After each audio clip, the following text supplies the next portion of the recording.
ladies and gentlemen, we have Mr. Rohit Sharma, captain of the Indian cricket team, and Mr.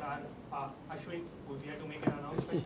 We'll start with him first, and then we'll proceed to the captain. Hello everyone. I really didn't want to make this about myself. Honestly, I think it would have been better if Bumrah was here or Akashdeep was here. But Rohit is unfortunate to have me along his side. Since he said announced, I'm not going to take too much of your time. This will be my last day as an Indian cricketer in all formats at the international level.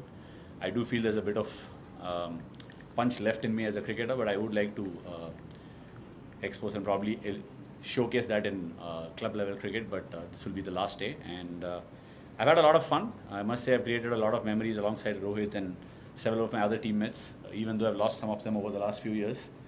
We are the last bunch of OGs, if we can say that, left out in the dressing room, and I would be marking this as my date of having played at this level. Obviously, there are a lot of people to thank, but I would be failing in my duties if I didn't thank the BCCI and the fellow teammates. Several of them. I want to name a few of them. So all the coaches who've been in part of the journey. Most importantly, Rohit, Virat, Ajinkya, Pujara, who've taken those splendid catches around the bat to give me the number of wickets I've managed to get over the years. Also, a big thank you to the Australian cricket team, who've been very fierce competitors. I've enjoyed my time playing against them. And I think it's already getting long. I wouldn't be taking any questions, but it's truly a very emotional moment. I don't think I'm in a position where I would be answering the questions in the right way. So please pardon me for that. And once again, yeah, that's my time. Thanks for being the journalist that you've been, writing good things and of course writing nasty things on occasions. And that's a relationship I think we would maintain forever, and I hope the cricketers to come in the future will also get the same amount of love that you've given them. Once again, thank you all, and yeah, see you all soon. As a cricketer, I've just stopped it, and I might go on to be involved with the game because this is a game that's given me everything. Right? Thank you.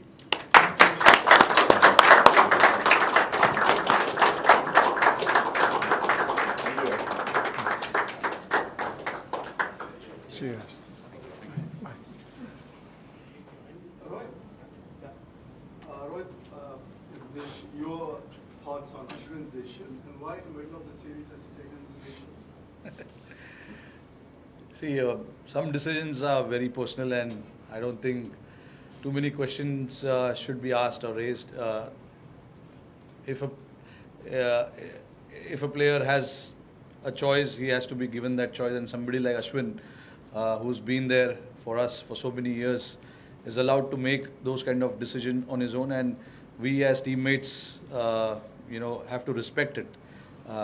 And he was very sure about what he wanted to do, and the team has complete backing of his thought process. And obviously there's a bit of gap now, so for us as a team to regroup and collect our thoughts on this, is very, very crucial right now. So we've got some time in between so we can think about how we need to proceed further. But speaking about Ash, he was very, very sure about this decision. Rohit, just when did you get to know, and what are the conversations you had with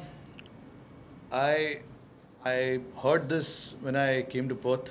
Obviously I was not there for the first 3 or 4 days of the test match, but this was in his mind since then. And there are obviously a lot of things that went behind it. I'm pretty sure Ash, when in position, will be able to answer that. But he understands what the team is thinking. He understands what kind of combinations we are thinking, and when we came here as well,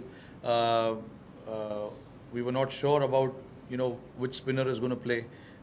We just wanted to assess and see what kind of conditions we get in front of us. But yeah, when I arrived in Perth, this was a chat we had, and I somehow convinced him to stay for that pink ball test match. And then after, it just happened so that if where he felt that if I'm not needed right now in the series, I'm better off saying goodbye to the game. But obviously, we've not been to Melbourne yet, so we don't know what sort of conditions we expect there and what sort of combination. But just keeping Ash in particularly in mind, giving him that respect that if this is what he thinks, we should allow him to think that way, and we should all stand by what he is thinking at this point in time. That is what I'm thinking right now, and that is the kind of chat we've had as well, me and Gautam Gambhir as well. It's important when a player like him, who's had so many moments with the Indian team, and he's been truly a big match winner for us, gets to is allowed to make those decisions on his own, and if it was now, so be it. He's a very witty character, as you saw in his press conference. He's a very funny guy. There's no doubt about it. But look, I have played cricket with Ash since under 17. He was an opener batsman then, and then few years later, we all disappeared, and then suddenly I'm hearing news about Tamil Nadu, R. Ashwin taking 5 wickets, 7 wickets, and I was wondering who this guy is because I played him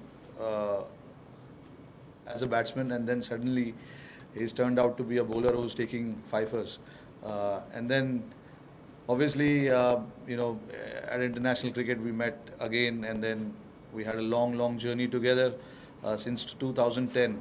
So it's been a long time playing together. We all know what he's done for this team, so I don't need to repeat it again and again. But a true match winner that India has ever seen, one of the true match winner that India has ever seen in form of Ashwin.